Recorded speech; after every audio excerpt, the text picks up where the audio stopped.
eu quero convidá-los para, por favor, abrirem as suas Bíblias no livro de Daniel, ou livro do profeta Daniel, no capítulo de número 9 e nos versículos de número 1 a 11. Daniel, capítulo 9, versículos 1 a 11. Quero meditar com vocês nesta noite sobre um texto bíblico que, dentre outras coisas, nos fala sobre momentos adversos, momentos difíceis, sobre situações problemáticas, complexas. Mas eu creio que, a partir da leitura e das reflexões que nós buscaremos fazer a partir desse texto, espero, que Deus, evidentemente, com a sua graça, venha falar ao nosso coração, ao nosso ser, à nossa mente, e que por meio da sua palavra nós sejamos transformados. Como nós acabamos de cantar, é a palavra de Deus quem nos transmite vida, quem nos transforma, quem de fato realiza um milagre e opera maravilhosamente em nossas vidas, e também por meio delas, quando nós assim permitimos a Deus que Ele o faça. Mas o texto de Daniel, mais uma vez, capítulo 9, versículos 1 a 11, diz o seguinte: No ano 1º de Dário, filho de Assuero, da nação dos Medos, o qual foi constituído rei sobre o reino dos caldeus, no ano 1º do seu reinado, eu, Daniel, entendi pelos livros que o número de anos de que falou o Senhor ao profeta Jeremias, em que haviam de acabar as assolações de Jerusalém, era de 70 anos. E eu dirigi o meu rosto ao Senhor Deus para o buscar com oração e rogos e jejum e pano de saco e cinza. E orei ao Senhor meu Deus e confessei e disse: Ah, Senhor, Deus grande e tremendo, que guardas o conserto e a misericórdia para com os que te amam e guardam os teus mandamentos. Pecamos e cometemos iniquidade, e procedemos impiamente, e fomos rebeldes, apartando-nos dos teus mandamentos e dos teus juízos.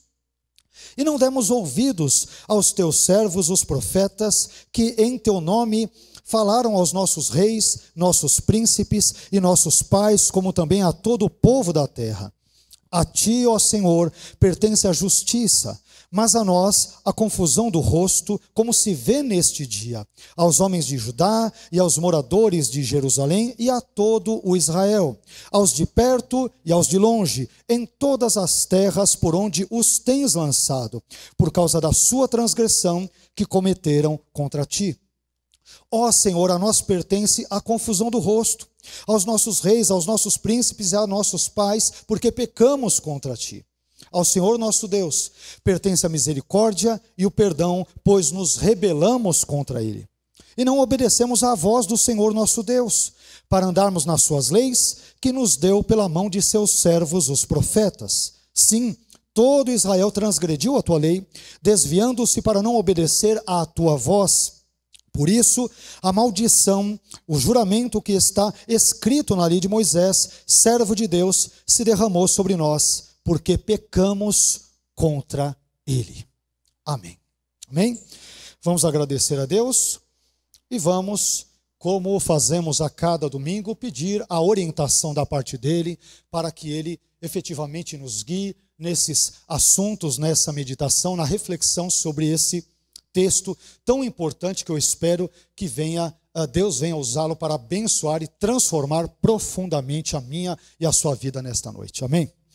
Senhor, nós queremos bendizer e exaltar o seu nome.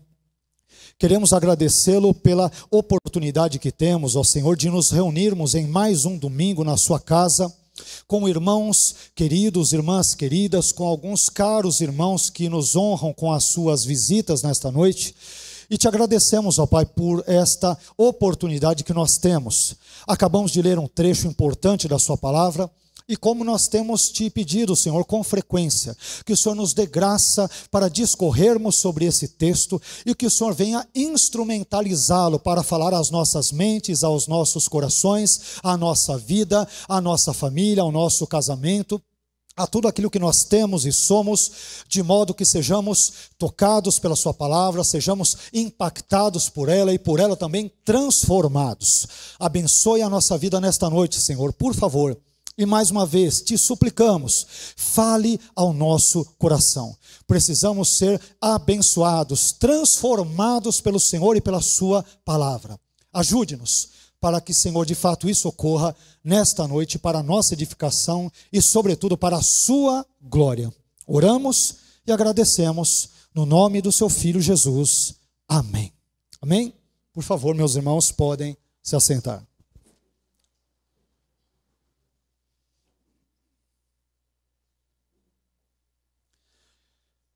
Nós gostaríamos de conversar com os irmãos nesta noite sobre o seguinte tema: aprendendo a enfrentar dias difíceis com Daniel. Esse é o tema, é o título da nossa reflexão na noite de hoje. Aprendendo a enfrentar dias difíceis com Daniel. E antes de nós entrarmos no texto bíblico em si, como nós também temos o costume de fazer, eu creio que seja importante trazermos algumas informações contextuais bem básicas, bem breves, acerca do contexto desta passagem que nós acabamos de ler, a fim de que nós sejamos mais inteirados, melhor inteirados acerca deste assunto e, portanto, para que a palavra de Deus ela também possa ter esse efeito na nossa vida de uma forma mais detalhada, para que nós conheçamos, para que nós entendamos elementos relacionados ao contexto histórico imediato desse texto que nós lemos. Meus irmãos, o livro do profeta Daniel, assim considerado profeta, porque o seu texto, ele se enquadra, pelo menos a partir de uma perspectiva cristã protestante, naquele contexto dos assim chamados profetas menores, embora de uma perspectiva judaica, da Bíblia hebraica, não se dê da mesma forma, mas, via de regra, nós, cristãos, evangélicos, protestantes, defendemos dessa forma. Então, o livro do profeta Daniel, ele é um dos livros mais interessantes, mais intrigantes, e por que não dizer inquietantes da Bíblia, e que descreve, entre outras coisas, a ascensão e a queda de grandes impérios da antiguidade, bem como o relacionamento entre tais potências mundiais e, por exemplo, Judá. Nós encontramos em Daniel referências feitas, por exemplo, à Babilônia, à Pérsia, à Grécia e até mesmo a Roma, dependendo, evidentemente, do tipo de leitura, de interpretação que nós tivermos ou fizermos acerca desse livro. Quanto ao seu estilo, o livro de Daniel, assim como o livro de Zacarias, são obras do Antigo Testamento, são textos do Antigo Testamento, que lembram, de certa forma, o livro neotestamentário de Apocalipse. Nesses livros, e se você já os leu, já os estudou, você vai se lembrar mais ou menos do que eu vou dizer agora, mas nesses livros, especialmente de Daniel e Zacarias, nós encontramos anjos, encontramos visões, encontramos revelações, nos deparamos com símbolos e também com várias informações, especialmente relacionadas ao futuro. E aqui, é claro, nós incluímos também, sobretudo, o livro neotestamentário de Apocalipse. Mas Daniel e Zacarias, via de regra, são entendidos pelos estudiosos como espécies de apocalipses do Antigo Testamento. E diante dessas informações, nós poderíamos até mesmo classificar Daniel como uma obra profético-apocalíptica. Nós encontramos nela profecias, várias profecias, sobretudo relacionadas ao fim dos tempos, ao surgimento do Messias, ao confronto entre vários povos, entre vários impérios mundiais da antiguidade, e também sobre questões escatológicas, questões futuras, questões relacionadas ao mundo por vir, e que são também ali retratadas no livro do Novo Testamento, o último livro do Novo Testamento, que é o livro de Apocalipse. Já em termos de autoria, os estudiosos divergem, têm divergido entre si sobre se o próprio Daniel teria escrito esse livro que leva o seu nome ou não. Mas, uma vez que Daniel refere-se a si mesmo na primeira pessoa, em trechos do livro, como por exemplo, Daniel capítulo 7, versículos 15 e 28, capítulo 8, versículos 1, 15 e 27, capítulo 9, versículo 2, capítulo 10, versículos 2, 7, 11 e 12, e capítulo 12, versículos 4 e 5. Então, devido a essas referências que ele faz a si mesmo na primeira pessoa, é possível atribuir, se não os 12 capítulos do livro de Daniel, pelo menos boa parte dos mesmos à sua autoria. Eu, particularmente, sou propenso a defender aqui uma autoria do livro de Daniel pelo próprio personagem chamado Daniel.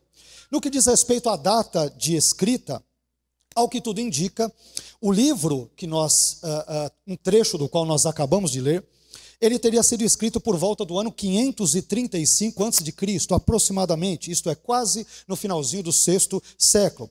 E além disso, parece que os acontecimentos narrados no livro abrangem um período de aproximadamente 70 anos, que foi, aliás, o tempo ali de duração do exílio babilônico. Isto é, compreendendo o período que vai, por exemplo, de 605 até 535 antes de Cristo.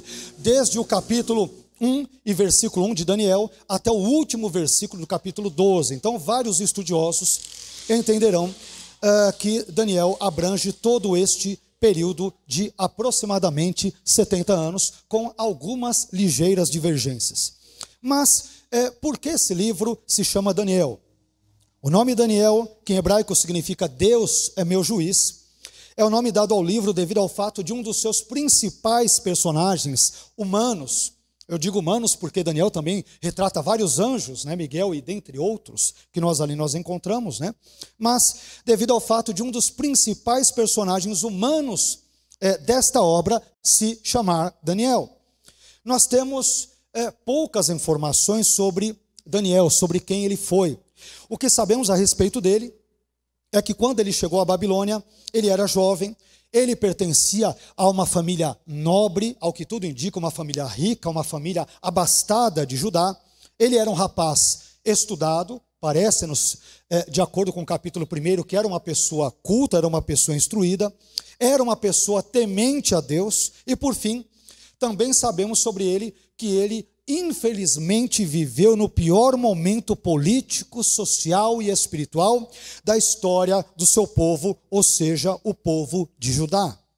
Daniel viveu, meus irmãos, na época em que os judeus foram levados cativos para a Babilônia, para o exílio babilônico, situação esta que, como nós mencionamos agora há pouco, perdurou ali cerca de 70 anos. Portanto, Daniel ele enfrentou dias muito difíceis em sua época, dias muito turbulentos, dias muito problemáticos, muito complexos, muito adversos. Na verdade, ele experimentou os momentos mais difíceis, ao que tudo indica, da sua vida e da vida do seu povo Judá. Daniel teve que viver durante várias décadas numa terra estranha, cujos habitantes, os babilônios, cultuavam a deuses estranhos, que possuíam costumes muito diferentes dos seus, e que, sobretudo, haviam destruído a sua terra, Judá, e que haviam também levado cativos ali os seus moradores, os judeus, para a Babilônia. Então, os dias vividos por Daniel e por seus conterrâneos foram dias muito delicados, e foram esses dias delicados que nos sugeriram o tema da nossa reflexão desta noite, a saber, aprendendo a enfrentar dias difíceis com Daniel. Mas, tendo feito essa breve introdução, vamos ver então que nós podemos aprender com Daniel sobre a maneira como podemos lidar com os dias difíceis quando estes baterem à nossa porta. E cá entre nós, se vocês me permitem, mais cedo ou mais tarde, todos nós enfrentaremos dias difíceis na vida. Se não semanas, se não às vezes meses, ou anos, particularmente como estamos vivendo agora nesse contexto pandêmico, não é isso? Que começa ali em 2019, na China. É claro que ele começa de forma muito rudimentar, muito incipiente, mas vejam só, já estamos em 2021, e ao que tudo indica, isso ainda continuará de alguma forma até o final desse ano e parece-nos, talvez, até boa parte do ano que vem. Então, passamos por não apenas dias ou semanas e meses, mas anos difíceis. E esperamos, obviamente com a graça de Deus, que Deus nos ajude a superá-los com a sua graça, com a sua força, com a sua compaixão, com o seu poder, com a sua misericórdia. Bom, por isso, essa mensagem, a mensagem desta noite é extremamente importante. E eu entendo, espero que ela nos dê, e creio de fato que ela nos dará, diretrizes bíblicas importantes a partir do exemplo vivido pelo próprio Daniel sobre como podemos enfrentar os momentos difíceis da nossa vida.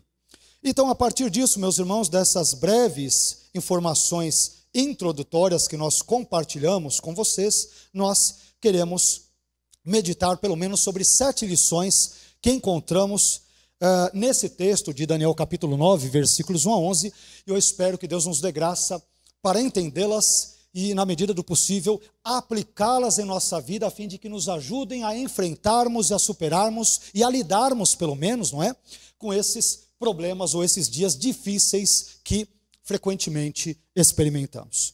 Eu aprendo, em primeiro lugar, nesse texto, que Daniel enfrentou dias difíceis estudando as Escrituras Sagradas.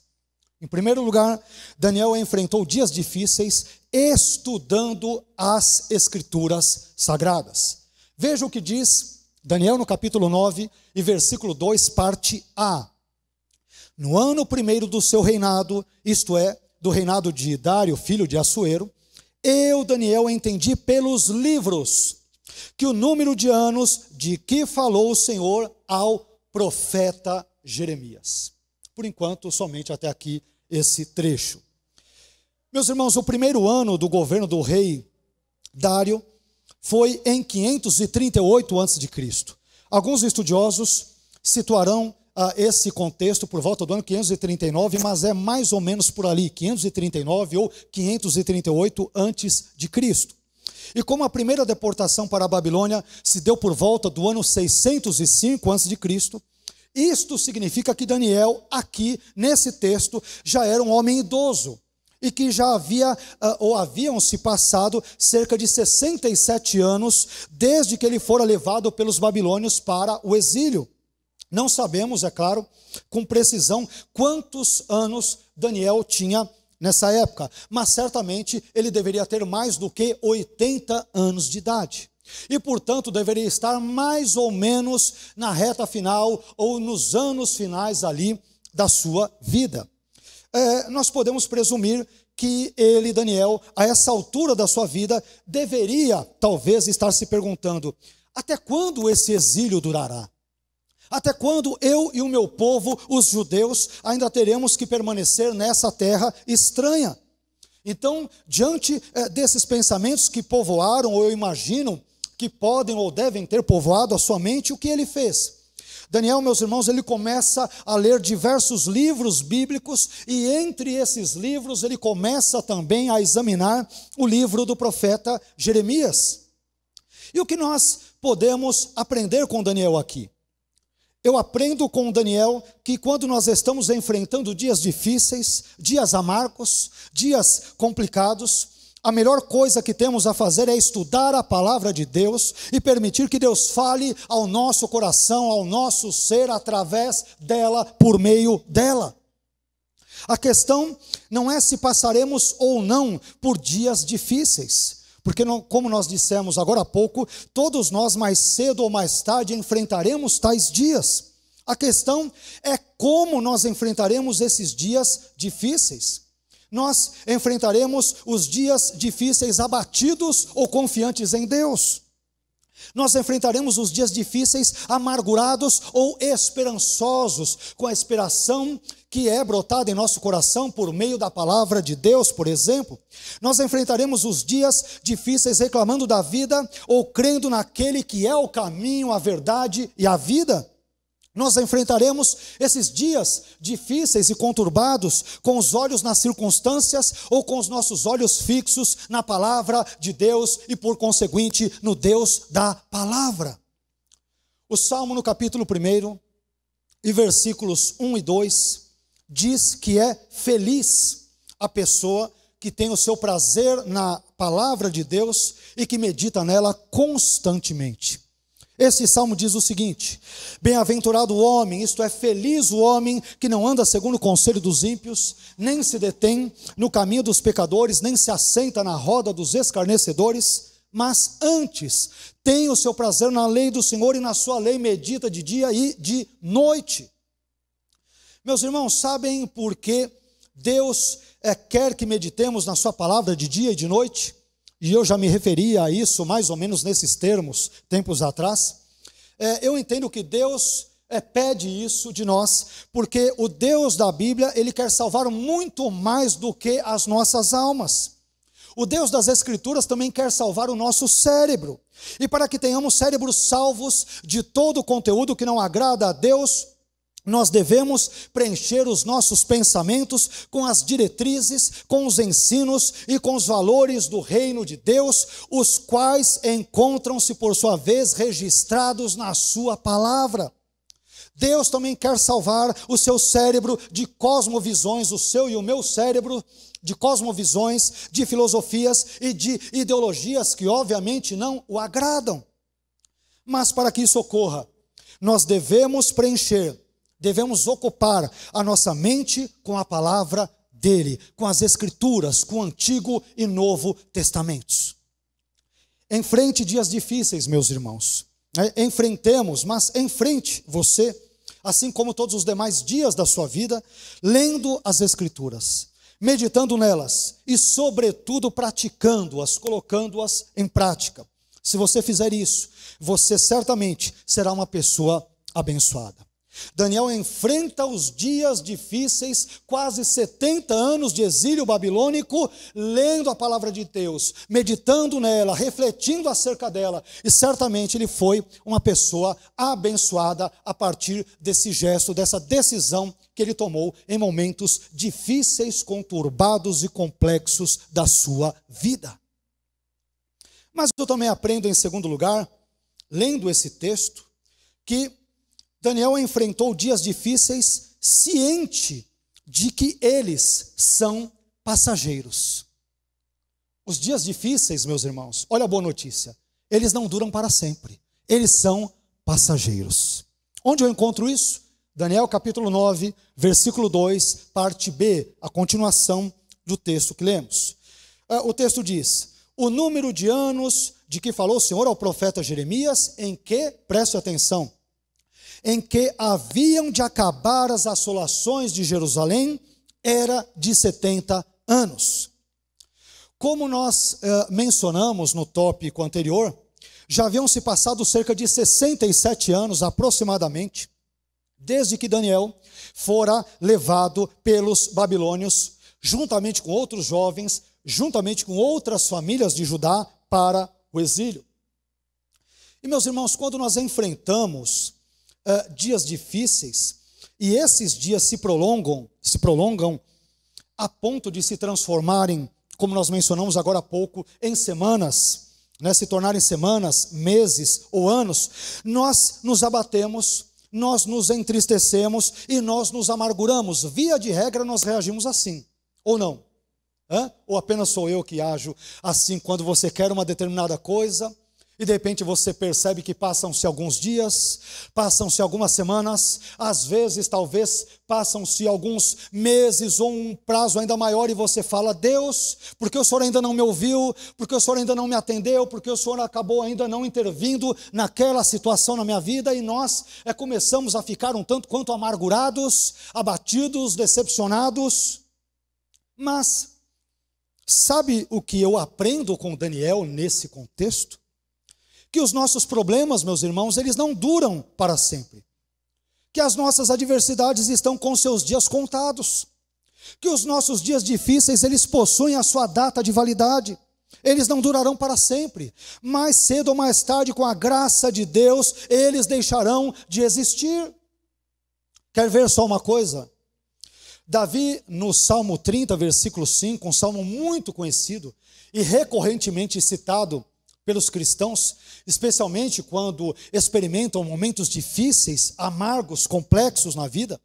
Davi, no Salmo 30, versículo 5, ele diz o seguinte: porque a sua ira, isto é, a ira de Deus, dura só um momento, no seu favor, isto é, no favor de Deus está a vida. O choro pode durar uma noite, mas a alegria vem pela manhã.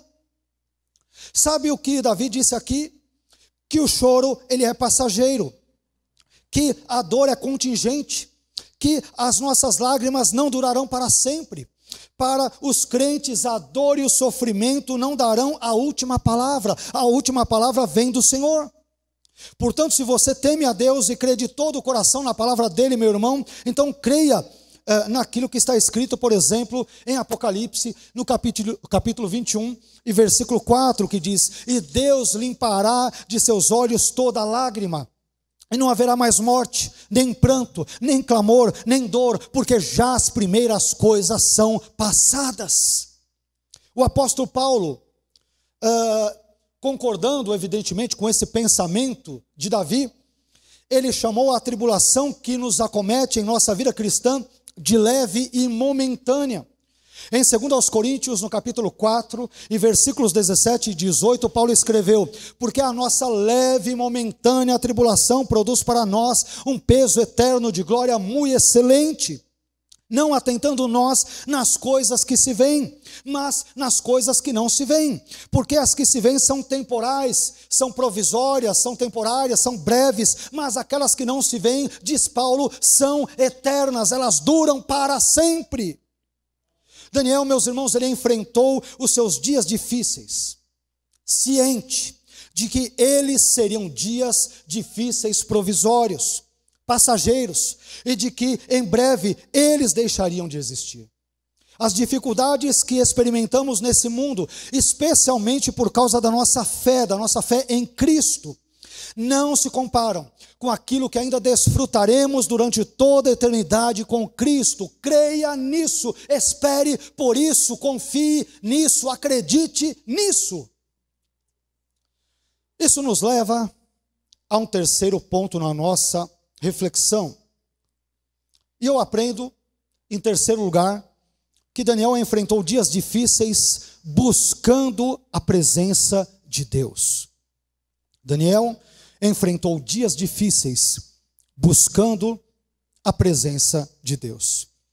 Encontro eu esse ponto no capítulo 9, versículo 3, que diz: e eu dirigi o meu rosto ao Senhor Deus para o buscar.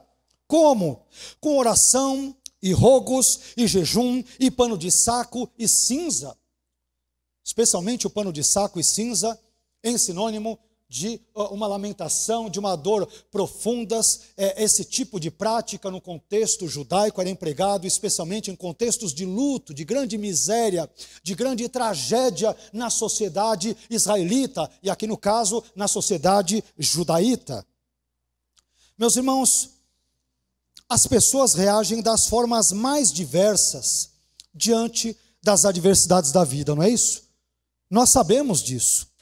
Não apenas por experiência própria, mas também por aquilo que sabemos pela vida dos outros, de familiares nossos, de amigos, de vizinhos, de colegas da empresa e assim por diante. As pessoas reagem das formas mais diversas diante das adversidades e desses dias difíceis da vida. Diante dos problemas da vida, algumas pessoas se isolam, outras pessoas se mergulham nas drogas, outras se afundam na bebida, outras se envolvem na criminalidade e ainda outras pensam até mesmo em tirar a sua própria vida, pensam até mesmo em se suicidar. Diante de tantos anos sofrendo durante o exílio babilônico, Daniel poderia ter se desiludido com Deus. Daniel poderia pensar: eu não quero mais saber de Deus, de religião, da Torá e de mais nada. Eu não quero mais saber de nada disso. Daniel poderia dizer: eu não creio mais em Deus, porque se Deus existisse, Ele jamais permitiria que eu passasse por tudo isso que eu estou passando durante esses anos, durante cerca de 67 anos. Lembrando, é claro, que os judeus haviam sido levados para o exílio babilônico por causa dos seus próprios pecados, e não devido a algum ato arbitrário da parte de Deus. Jamais por algum ato arbitrário é evidente da parte de Deus. Mas, em vez de fazer qualquer uma dessas coisas que nós mencionamos, Daniel decidiu buscar ao Senhor. ele decidiu buscar a sua presença. E meus irmãos, a Bíblia em diversas ocasiões nos orienta a buscarmos a Deus. E de acordo com alguns textos das Escrituras, essa busca da presença de Deus deve obedecer a certas características. Ela normalmente tem alguns traços característicos. Em primeiro lugar, nós devemos buscar a Deus enquanto isso é possível, porque amanhã nos alerta o profeta, pode ser tarde demais. Isaías no capítulo 55, versículo 6, chama a nossa atenção para essa verdade quando diz: buscai ao Senhor enquanto se pode achar, invocai-o enquanto está perto. Em segundo lugar, nós devemos buscar a Deus com constância, com frequência, com regularidade, e não apenas no contexto do culto dominical. Não apenas quando nós temos algum encontro com os irmãos de mesma fé. Devemos buscar a Deus com periodicidade, com frequência, com constância. O Salmo 105, versículo 4, exemplifica muito bem esse ponto ao declarar: buscai ao Senhor e a sua força, buscai a sua face continuamente.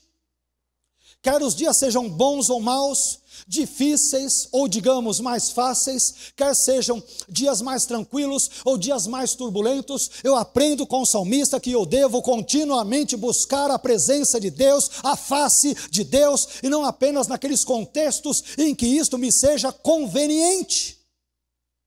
Em terceiro lugar, nós devemos buscar a Deus com todo o nosso ser. Jeremias, capítulo 29, versículo 13, afirma essa verdade ao declarar: e buscar-me-eis e me achareis, quando me buscardes de todo o vosso coração. Buscar a Deus de todo o coração, meus irmãos, significa buscá-lo com o seu entendimento, com o seu intelecto, com as suas afeições e com a sua vontade, com tudo aquilo que você é e tem. Buscar a Deus de todo o coração significa usar todas as faculdades com as quais você foi criado, com as quais você foi dotado por Deus, com o propósito de se relacionar com Ele. Significa preencher os seus pensamentos, a sua imaginação, a sua vontade e os seus desejos com Deus, a partir de tudo aquilo que as próprias Escrituras nos revelam sobre Ele, a sua natureza, os seus atributos, as suas ações, as suas intervenções na história, a sua santidade, a sua justiça e todos os demais elementos que caracterizam a natureza de Deus na palavra de Deus. Enfim, em dias difíceis, nós podemos aprender com Daniel a buscar a presença de Deus. Talvez as coisas eventualmente estejam difíceis para você, meu irmão. Talvez você esteja passando com seus perrengues no casamento, na família, no trabalho. Quem de nós, nesse mundo decaído, está isento de passar por circunstâncias adversas? Mas nós temos algumas alternativas diante de nós. Algumas nada boas. Ou nós desistimos, ou nós jogamos a toalha, ou nós entregamos o ponto e pensamos talvez em dar um cabo à nossa vida, ou ficamos ali ensimismados, acabrunhados, isolados de tudo e de todos, ou com a graça, a força e o poder que Deus nos dá, nós decidimos buscar a presença dEle e dizer: nos socorra, Senhor, me socorra, abençoe a minha vida, mude a minha história. E o Deus de Daniel, o Deus das Escrituras, tem poder para transformar a minha e a sua vida com o seu maravilhoso poder e com a sua gloriosa graça. Em quarto lugar, também descubro nesse texto, meus irmãos, que Daniel enfrentou dias difíceis com uma concepção adequada de quem Deus é. Todos os pontos desta mensagem é evidente que são importantes, mas preste bem atenção nesse. Em quarto lugar, Deus enfrentou dias difíceis com uma concepção adequada de quem Deus é. Veja o que diz Daniel capítulo 9, versículo 4, parte A, apenas a primeira parte. E orei ao Senhor meu Deus, e confessei e disse: ah, Senhor, Deus grande e tremendo. Deus grande e tremendo. Daniel já estava experimentando o cativeiro babilônico como dissemos mais de uma vez durante esta mensagem, durante cerca já de 67 anos. Você já parou para pensar o que isso significa? Ele estava há décadas vivendo numa terra estranha, com crenças e costumes estranhos, com o templo destruído, o templo ali de Jerusalém destruído, e com todas as adversidades adicionais inerentes à condição de um povo que fora derrotado e, portanto, conquistado, pelos vencedores, que foram os babilônios ou neo-babilônios. Diante de um quadro sombrio e adverso como esse, é importante, meus irmãos, termos uma concepção adequada sobre quem Deus é para nós. Por que, pastor, você talvez se pergunte, é importante esse ponto? Porque se a sua concepção de Deus for equivocada, isso irá solapar a sua fé e irá destruir toda a sua esperança. Se você tiver uma visão totalmente distorcida, totalmente errônea, equivocada de Deus, isso inevitavelmente irá afetar a sua fé e a maneira como você lida com os dias difíceis e as adversidades da vida. Então é importante, é urgente, é premente que tenhamos uma ideia, uma noção, uma concepção adequada de Deus. Quem Deus é para nós, afinal de contas. Meus irmãos, às vezes, diante das adversidades da vida, nós idealizamos uma imagem de Deus muito caricata, não é? Muito distorcida, muito fragmentada e, por que não dizer, muito apequenada, muito pequena, muito antibíblica. Nós construímos muitas vezes uma imagem de uma divindade que muito pouco ou em nada se parece com o Deus retratado nas Escrituras. Existe um livreto porque ele é um livro fininho, tá? Já foi publicado há muitos anos, salvo engano, ele é um livro da década de 80, que eu quero encorajar vocês a lerem, e até para confrontarem as perspectivas que vocês têm, que nós temos de Deus. Esse livro se chama Seu Deus é Pequeno Demais, do autor J.B. Phillips. Esse livro, um livretinho já antigo, salvo engano é de 1984, alguma coisa mais ou menos por ali. Esse livro, Seu Deus é Pequeno Demais, ele apresenta vários retratos errados e equivocados de Deus. Ele também apresenta alguns retratos bíblicos e corretos, é claro. Mas chama-me a atenção que ele retrata nesse livro, Phillips retrata nessa obra, retratos bem equivocados de Deus que, infelizmente, povoam os pensamentos de muitas pessoas. Mas, como nós não temos tempo de discorrer sobre todos esses retratos equivocados a respeito de Deus nessa mensagem, eu selecionei então apenas alguns desses retratos para compartilhar com vocês. O primeiro retrato equivocado de Deus é aquele do policial onipresente. Ou seja, Deus é visto por algumas pessoas ou por muitas pessoas como sendo aquela autoridade máxima que só está esperando que demos um passo em falso para poder nos punir. Essa percepção, ela retrata Deus como um Deus tirânico, severo e que vive de mau humor.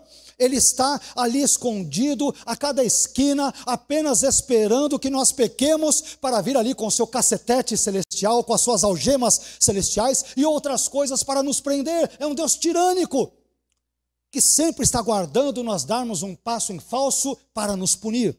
Infelizmente tem gente que retrata Deus desse jeito. Meus irmãos, se fosse assim, nós não estaríamos mais aqui vivos. Eu seria o primeiro a ter morrido há muito tempo, a ter sido fulminado pela sua justa ira há muito tempo. Eu não estaria aqui já há muito tempo mesmo. O segundo retrato errado de Deus é aquele da projeção psicológica como pai terreno. Esta percepção de Deus como sendo a projeção psicológica de um pai terreno significa, em termos práticos, que o indivíduo ele se inclinará a retratar a Deus de acordo com o tipo de pai que ele teve. Então, por exemplo, se o seu pai terreno foi um bom pai, esse indivíduo ele tenderá a ver a Deus como um ser bom. É um Deus que é bacana, é um Deus que é legal, porque o meu pai foi legal. Mas se o pai terreno desse indivíduo foi mau, então ele será propenso a vê-lo com medo e com receio, isto é, como uma pessoa que não é confiável. Muitas pessoas têm um relacionamento com Deus, isso é interessante, e isso é sobejamente comprovado, inclusive nos estudos psicológicos e psiquiátricos. Se a pessoa às vezes teve um pai ruim, ausente, que de fato não foi um pai amoroso, ela tende a projetar essa imagem em Deus. Olha, se o meu pai terreno, meu pai biológico ou não, de repente um pai adotivo, não importa, mas não foi uma pessoa legal, a pessoa pende para projetar em Deus essa figura caricata. Deus deve parecer um pouco com meu pai não foi nada legal, então Deus deve ser meio assim, meio mal-humorado, meio terrível, não dá a menor atenção para mim, e assim por diante. O terceiro retrato distorcido de Deus, infelizmente presente na mente não apenas de crianças, sobretudo de crianças, mas também de jovens e adultos, mas principalmente crianças. O terceiro retrato distorcido de Deus é aquele do Senhor muito idoso que mora lá no céu. Então, a partir dessa percepção equivocada, pode-se imaginar que Deus seja não somente velho, mas também antiquado, e por que não dizer ultrapassado. Então essas pessoas que têm esse retrato equivocado e caricato de Deus, podem, portanto, pensar que Deus agiu poderosamente somente no passado, apenas há muito tempo atrás, mas hoje Deus não age mais assim, porque como ele é como um bom velhinho, hoje ele já se aposentou. Deus já se aposentou, já pendurou ali as chuteiras, não ouve mais orações, não interfere mais na história, ele não age mais na vida dos seus filhos e filhos, não age no universo criado por ele mesmo e assim por diante. O quarto retrato errôneo de Deus é aquele do homem manso e suave. Tendo essa percepção como ponto de partida, as pessoas que enxergam a Deus assim podem vir a pensar que Deus seja um Deus de paz e amor, que nunca se ira e que deseja que as pessoas vivam sempre do seu jeito, contanto que elas sejam felizes. Pode pecar à vontade, não tem nenhum problema, viver uma vida de adultério, pode usar drogas na boa, pode ficar com todas e com todos, pode fazer o que você quiser, pode curtir a vida tranquilamente, afinal de contas o Deus que eu conheço, ou que eu imagino que existe, ele é um Deus light, é um Deus suave, é um Deus açucarado, não é um Deus justo, como por exemplo aquele que é retratado nas Escrituras. E quando eu digo isso, nós não estamos negando que Deus seja amor. A Bíblia diz que ele é amor, mas não diz que ele é só amor. Ele é amor, ele é justiça, ele é longânimo, ele é gracioso, mas é um Deus que se ira também diante do pecado. Outro retrato de Deus, meus irmãos, equivocado, é aquele do Deus capturado. Deus capturado. Nós cristãos, aliás, às vezes, temos essa percepção distorcida de Deus. Às vezes nós somos tentados a pensar que detemos os direitos exclusivos sobre Deus. Nós detemos a patente sobre Deus. E que, portanto, nós temos o monopólio do sagrado. Esse pensamento, meus queridos, é muito perigoso, porque nos faz achar que Deus só se manifesta na nossa igreja, na nossa denominação, nas nossas reuniões, nos nossos congressos e conferências, e conforme a nossa teologia. Se esse Deus não estiver enquadrado na minha teologia, nos pensamentos da minha igreja, na minha turma, no meu clube, então esse não é o Deus bíblico, não é o Deus das Escrituras. Esse Deus, meus irmãos, que infelizmente muitos idealizam, de forma muito caricata e distorcida mais uma vez, esse Deus é um Deus cativo. É um Deus capturado, um Deus provinciano, um Deus bairrista, um Deus pequeno, um Deus apequenado que nós criamos à nossa imagem e semelhança decaída. Não é o Deus todo-poderoso das Escrituras Sagradas. Esse Deus é uma idealização da nossa mente. O Deus da Bíblia não pode ser capturado, não pode ser encaixotado, não pode ser amarrado, não pode ser detido. O Deus da Bíblia é livre e é todo poderoso para agir como, quando, onde e do jeito que Ele quiser. Isso nos leva a um sexto e último retrato, que é o retrato equivocado de Deus como sendo um diretor-presidente de uma empresa. Ou, em termos contemporâneos, né, um Deus que é CEO. É CEO do universo. Né? Segundo esse retrato caricato de Deus, Deus é uma espécie de responsável pela imensidão do universo. E nesse sentido ele é mesmo, claro. Mas como o universo é muito grande, pensam essas pessoas. Então, ele, Deus, não tem condições de se preocupar com todas as questões particulares de cada uma das suas criaturas. Ou, me permitam usar o termo, né, das empresas, ou cada um dos seus funcionários. Hoje, funcionário não pega muito bem. Cada um dos seus colaboradores. Deus, para essas pessoas, só está preocupado em manter ali o seu cargo de CEO e o seu prestígio e em fazer uma supervisão geral das coisas. Sendo assim, ele não pode se preocupar com as coisas pequenas que se passam na sua, na minha e na nossa vida. Ele tem preocupações maiores. Ele tem outras coisas mais importantes para fazer do que se preocupar com a conta que o Carlos terá que pagar amanhã. Que o José, que a Maria, que o Pedro e o Antônio, os problemas que ele terá talvez num tribunal, num médico, com um juiz, com um vizinho. Deus está preocupado com coisas muito maiores e ele não se preocupa com a nossa vida apequenada. Meus irmãos, percebam que todas essas concepções sobre Deus são inadequadas, pois elas não condizem com aquilo que sabemos, por exemplo, sobre Deus conforme as Escrituras. Não é isso mesmo? Aliás, e por falar em Escrituras, como que Daniel concebeu a Deus? Afinal de contas, eu dei vários retratos caricatos, mas nós estamos falando sobre como Daniel lidou com os dias difíceis e como ele lida com os dias difíceis. Em Daniel capítulo 9, versículo 4, parte A, Daniel retratou a Deus, primeiro, como seu Deus pessoal. Segundo, como um Deus grande. E terceiro, como um Deus tremendo. Dentre tantas outras coisas. Isso não é tudo. Existem mais coisas, mas que por questões de espaço e de tempo nós não temos como trabalhar. Olha o que Deus disse, o que Daniel disse, ou melhor dizendo, na palavra de Deus ali em Daniel 9, 4a. E orei ao Senhor, meu Deus. Será que o Deus das Escrituras, ele é o Deus apenas de Daniel, de Abraão, Isaac, Jacó, José, Moisés, Davi, Jesus, Paulo, Pedro, mas será que ele é também o seu Deus? Será que você se relaciona com ele pessoalmente ou não? Olha só, e orei ao Senhor, meu Deus, e confessei e disse, Senhor, Deus grande e tremendo. O Deus de Daniel, meus irmãos, não é um Deus impessoal, mas é um Deus pessoal, é o Deus de Daniel. O Deus de Daniel não é um Deus pequeno, como esses retratos equivocados de Deus que mencionei agora há pouco, mas é um Deus grande. O Deus de Daniel não é um Deus fraco, é um Deus tremendo que causa assombro e espanto diante das suas ações. E quanto a nós, que tipo de concepção nós temos de Deus? Será que a nossa concepção, a nossa noção, a nossa ideia de Deus é adequada ou inadequada? É bíblica ou é antibíblica?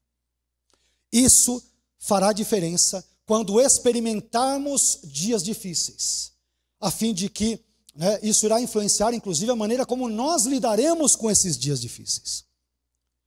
Se você vê o Deus da Bíblia como um Deus pequeno, então seus problemas serão gigantescos nos dias difíceis.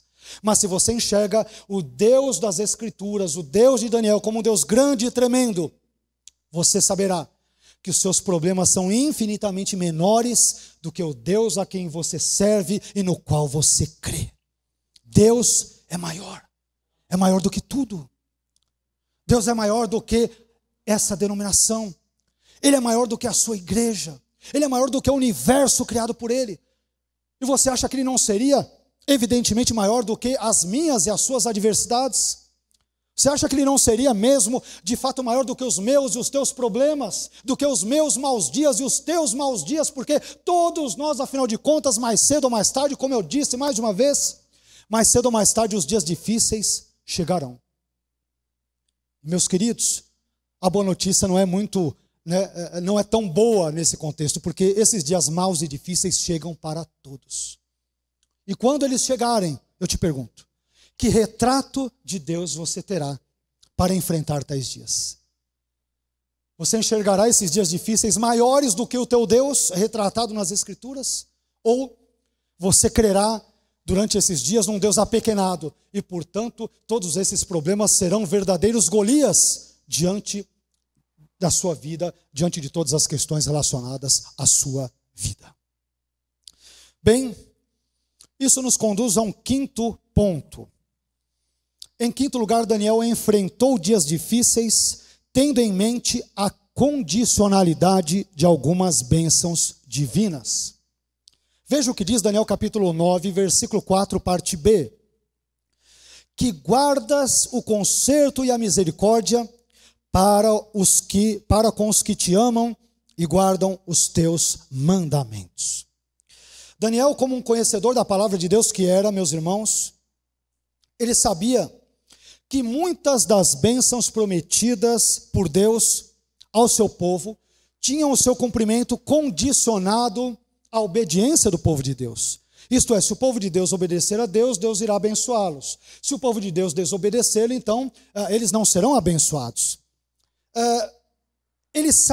Daniel sabe que Deus guarda a sua aliança e derrama a sua misericórdia sobre aqueles que o amam e guardam os seus mandamentos.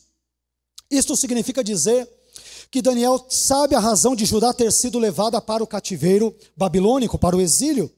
Judá foi levada para a Babilônia porque desobedeceu a Deus e transgrediu os seus mandamentos e, portanto, como consequência dos seus pecados, a nação foi levada para a Babilônia.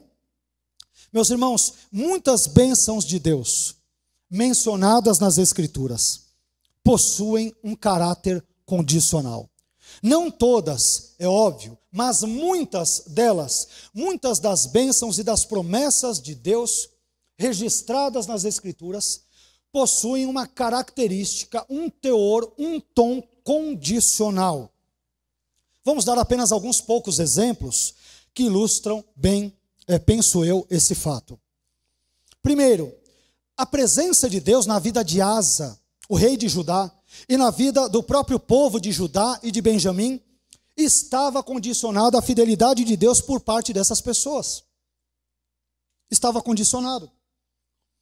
Veja só o que diz, segundo Crônicas 15:2. E Azarias saiu ao encontro de Asa e disse-lhe: ouvi-me, Asa, e todo Judá e Benjamim. Olha o que ele diz: o Senhor está convosco enquanto vós estáis com ele. E se o buscardes, o achareis. Porém, se o deixardes, ele vos deixará. Ele está dizendo, Deus vai tratar vocês do jeito que vocês querem. Se vocês forem fiéis com ele, ele manifestará a presença dele na vida de vocês. Caso contrário, não. Está escrito no texto. Segundo, o juízo e a bênção de Deus sobre um determinado povo estão condicionados às reações desse povo para com Deus. Observe o que Jeremias capítulo 18, versículos 7 a 10 diz sobre isso. Jeremias capítulo 18, versículos 7 a 10. No momento em que eu falar, Deus está dizendo por meio de Jeremias, no momento em que eu falar contra uma nação e contra um reino, para arrancar e para derribar e para destruir, versículo 8, se a tal nação, olha o elemento condicional, se a tal nação contra a qual eu falar, se converter da sua maldade, também eu, Deus, me arrependerei do mal que pensava fazer-lhe. Versículo 9. E no momento em que eu falar de uma gente, de um reino para o edificar e para plantar, se ele fizer o mal diante dos meus olhos, não dando ouvidos à minha voz, então eu, Deus, me arrependerei do bem que tinha dito que lhe faria. Então Deus está dizendo para as pessoas, para os povos, como é que será? Vocês querem ser abençoados ou não? Eu estou esperando vocês agirem. Do jeito que vocês agirem, eu, Deus, reagirei de forma correspondente. Isso está de forma muito clara no texto sagrado. Terceiro e último exemplo. A nossa condição de filhos e filhas de Deus está condicionada à nossa aceitação de Jesus pela fé. A minha e a sua condição de filho de Deus, filhos de Deus, está condicionada à nossa recepção de Jesus por meio da fé. Note bem o que diz João capítulo 1, versículos 11 e 12. O texto diz que Jesus veio para o que era seu, isto é, os judeus, e os seus não o receberam. Mas a todos quantos o receberam, e aqui nós temos o verbo grego lambano, que quer dizer, entre outras coisas, segurar, receber, obter, ou seja, eu devo receber a Jesus. Esse ensino é bíblico, apesar de alguns contrariarem e dizer, não, é Jesus quem nos recebe, não somos nós que o recebemos. E eu diria, leia João capítulo 1, versículos 11 e 12 direito.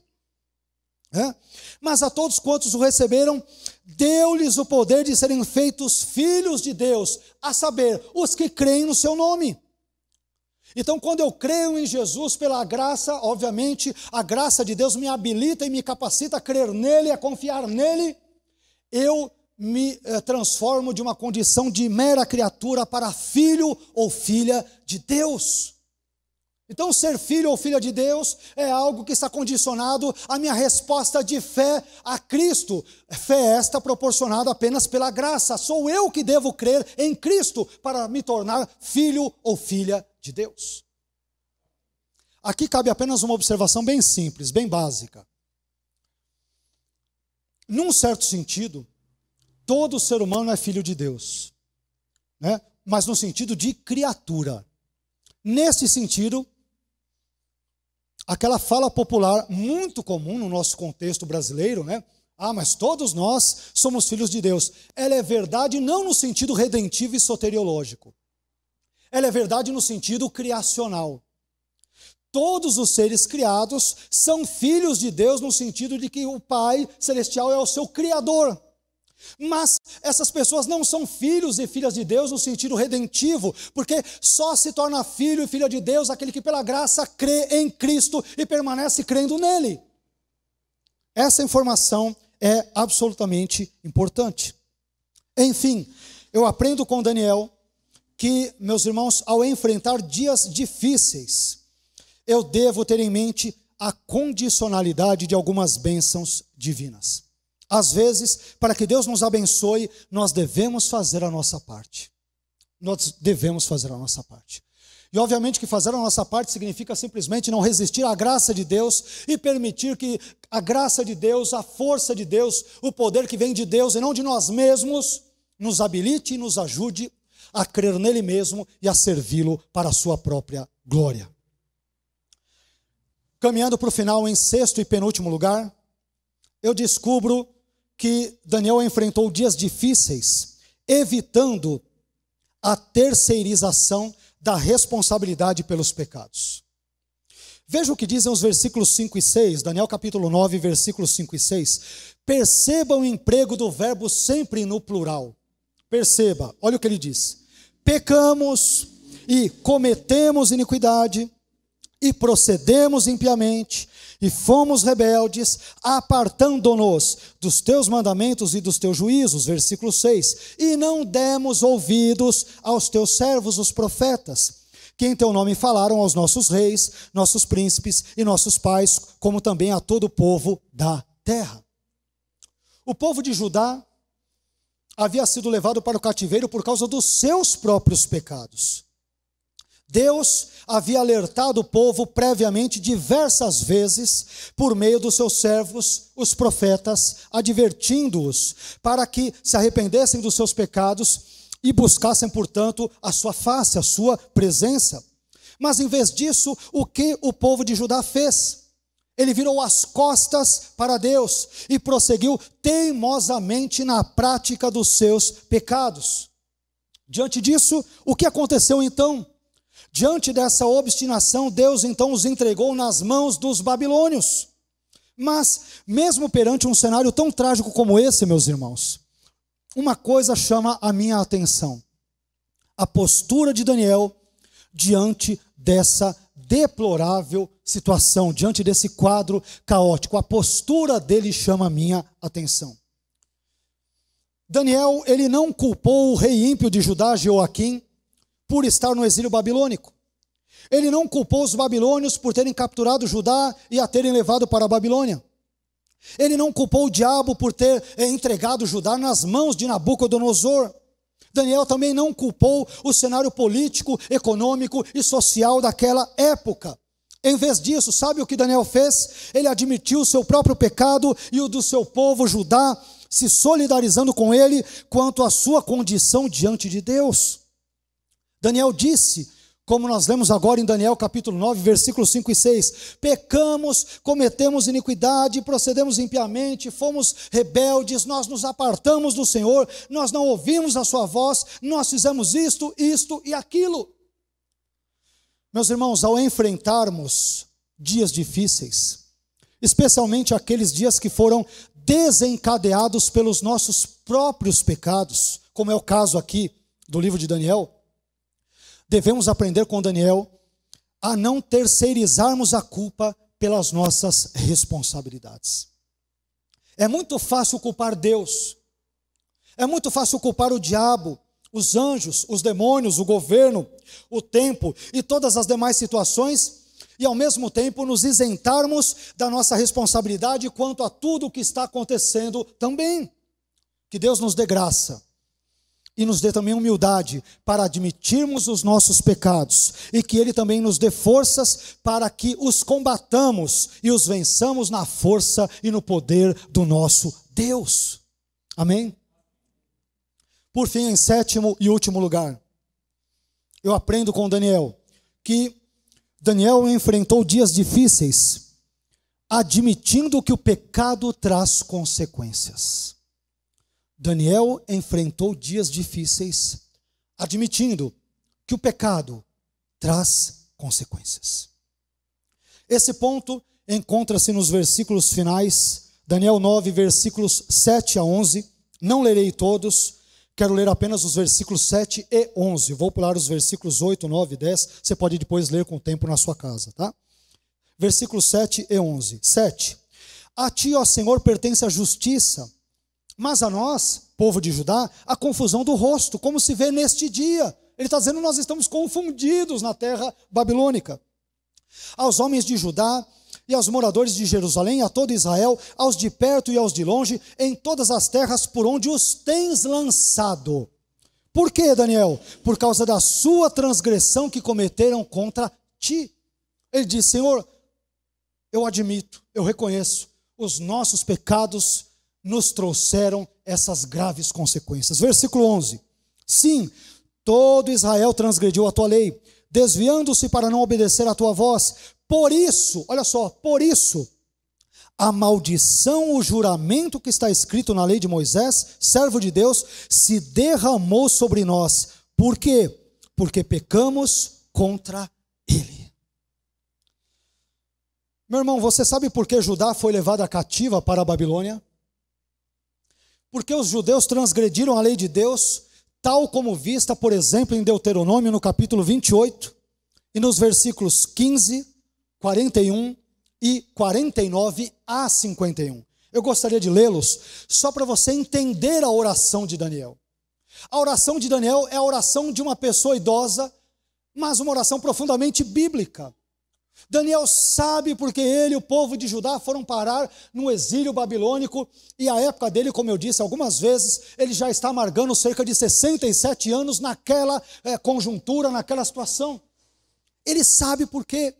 Ele é um leitor da Bíblia, ele é um pesquisador das Escrituras, e ele sabe porque Deus enviou Judá, espalhou Judá para vários lugares da antiguidade, especialmente o cativeiro babilônico, e antes dele, no 8º século, a Síria, no caso do Reino do Norte, é claro.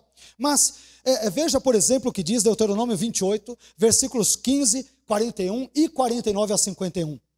E compare, não precisa agora abrir, eu vou ler, preste atenção, mas lembre-se do que Daniel disse. Olha como a oração de Daniel tem um fundamento profundamente bíblico. Deuteronômio 28, primeiro versículo 15. Será, porém, que se não deres ouvidos à voz do Senhor teu Deus, Deus falando para Israel, para não cuidares em fazer todos os seus mandamentos e os seus estatutos que hoje te ordenam, então sobre ti virão todas estas maldições e te alcançarão. Você viu que Daniel diz? Que eles foram amaldiçoados por Deus? Olha o que acontece. Versículo 41. Deuteronômio 28, 41. Filhos e filhas gerarás, porém não serão para ti, porque irão em cativeiro. Quem é Daniel e os seus amigos? Eram filhos dos judeus que estavam vivendo um pecado lascado e terrível. Onde foram parar os filhos? O cativeiro. Né? Estava lá profetizado por Moisés há muitos séculos atrás. Continuando, versículo 49, Deuteronômio 28, 49. O Senhor levantará contra ti uma nação de longe. Onde entra aqui a Babilônia? Da extremidade da terra, que voa como a águia, nação cuja língua não entenderás. Versículo 50. Nação feroz de rosto, que não atentará para o rosto do velho, nem se apiedará do moço. Versículo 51. E comerá o fruto dos teus animais e o fruto da tua terra, até que sejas destruído. E não te deixará cereal, nem mosto, nem azeite, nem criação das tuas vacas, nem rebanhos das tuas ovelhas, até que te tenha consumido. Sabe o que eu aprendo com tudo isso, meus irmãos? Estamos caminhando para o final. Que o pecado traz sérias, graves, severas consequências. Que a transgressão da lei de Deus conduz à ruína. Eu aprendo também que a impiedade atrai a ira de Deus sobre aqueles que praticam a mesma, e que, como disse o profeta Naum, em Naum capítulo 1, versículo 3, parte A, o Senhor é tardio em irar-se, mas grande em força, mas ao culpado não tem por inocente.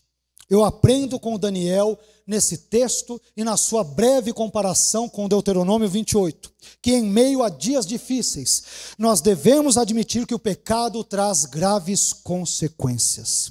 E por causa disso, como está escrito em Lamentações 3,40, esquadrinhemos os nossos caminhos, experimentemo-los e voltemos para o Senhor. É noite de você e eu nos arrependermos dos nossos pecados e, com auxílio da graça de Deus, voltarmos urgentemente para Ele. Eu gostaria de concluir essa mensagem relembrando que hoje nós aprendemos 7 importantes lições com Daniel sobre a maneira como nós devemos enfrentar dias difíceis. Em primeiro lugar, Daniel enfrentou dias difíceis estudando as Escrituras Sagradas. Preste atenção nas dicas preciosas que Deus está nos dando nessa noite. Em segundo lugar, Daniel enfrentou dias difíceis ciente de que esses dias difíceis são passageiros. Eles não durarão para sempre. Em terceiro lugar, Daniel enfrentou dias difíceis buscando a presença de Deus.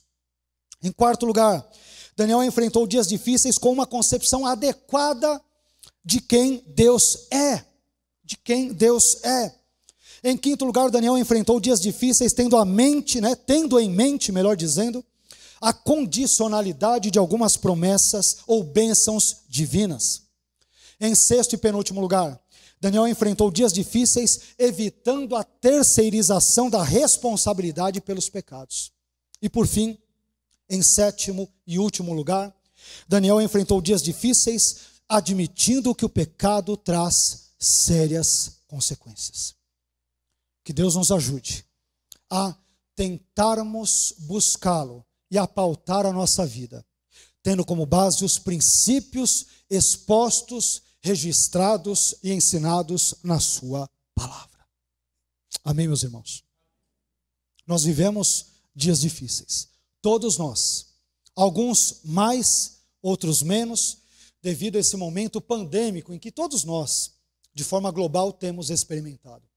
E diante de dias tão difíceis, tão cruéis, tão terríveis, em termos dos relacionamentos sociais abalados, casamentos, famílias, instituições como a igreja, muitas igrejas também prejudicadas por esse contexto pandêmico, e evidentemente me refiro ao templo, ao ministério, e não à igreja invisível de Cristo, é claro.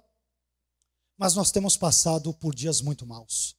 Mas aprendemos nessa noite algumas breves, mas importantes diretrizes sobre como podemos pautar a nossa vida e lidar com os dias difíceis quando estes eventualmente ocorrerem. Que Deus guarde a minha vida, que guarde a sua vida, que guarde a sua família, que guarde o nosso povo e que tudo isso seja para a glória dele, em nome de Jesus. Amém? Por favor, pode se colocar em pé.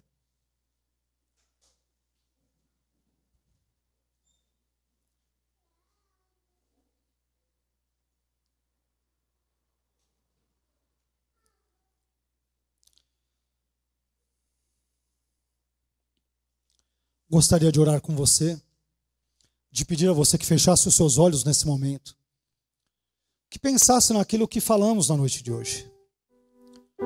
Talvez eu imagine que você não se lembrará de todos esses pontos. Mas lembre-se de buscar a face de Deus em dias difíceis, de estudar a sua palavra em dias difíceis, de entender que esses dias difíceis não durarão para sempre, eles passarão. Nós não cantamos agora há pouco um dos hinos, dizendo que nós não somos deste mundo, nós somos estrangeiros e forasteiros nesta terra, mas nós aguardamos um mundo melhor do que esse, o mundo por vir. Cantamos isso agora ou não? E eu te pergunto, você acredita naquilo que você cantou? Ou é apenas uma bela música cristã, que tem uma letra legal, bacana, mas que você não acredita exatamente naquilo que você canta? Nós somos estrangeiros e forasteiros nesse mundo. A nossa pátria, diz Paulo, é o céu. Amém? Esse sufoco, especialmente devido à nossa fé em Cristo, irá passar, meu irmão. Essa turbulência vai acabar. Especialmente, entendemos, para nós cristãos, que confiamos em Deus e na sua palavra. E que essa palavra inunde o seu coração de fé e esperança nessa noite. Amém? Pai, eu quero glorificar, engrandecer e exaltar o seu nome nesse momento. Quero agradecê-lo por esta mensagem que pudemos compartilhar com a sua igreja, com as pessoas que depois eventualmente assistirão esse vídeo ali na internet, no YouTube. E nós te pedimos que onde este vídeo chegar, que as pessoas, os casais, as famílias sejam abençoados, restaurados, sejam sobretudo salvos, transformados pelo Senhor e pelo poder da sua gloriosa palavra, Senhor. Eu não sei que tipos de dias difíceis os meus irmãos e irmãs eventualmente podem estar experimentando, mas eu sei que o Senhor é um Deus que está conosco durante esses dias difíceis, dando-nos a sua graça, dando-nos a sua força, abençoando-nos, perdoando-nos, dando-nos puxões de orelhas quando isso de fato deve ser realizado, corrigindo-nos, ó Senhor, e nós te louvamos por isso. Te peço que o Senhor abençoe a nossa vida e ajude-nos mais uma vez a guardarmos a sua palavra no nosso coração, para que não venhamos a pecar contra o Senhor. Ajude-nos a entendermos, como Daniel entendeu, que o pecado ele traz graves consequências para a nossa vida, para o nosso relacionamento contigo. Ajude-nos, ó Pai, a termos vidas, a vivermos vidas transformadas no poder do seu Espírito e orientados com as diretrizes expressas, registradas na sua palavra. Te louvamos e te bendizemos. Obrigado por tudo. Oramos ao Senhor mais uma vez, profundamente agradecidos, porque sabemos que o Senhor falou conosco por meio da sua palavra. Obrigado por tudo, Senhor. Te agradecemos. Em nome do teu Filho Jesus. Amém.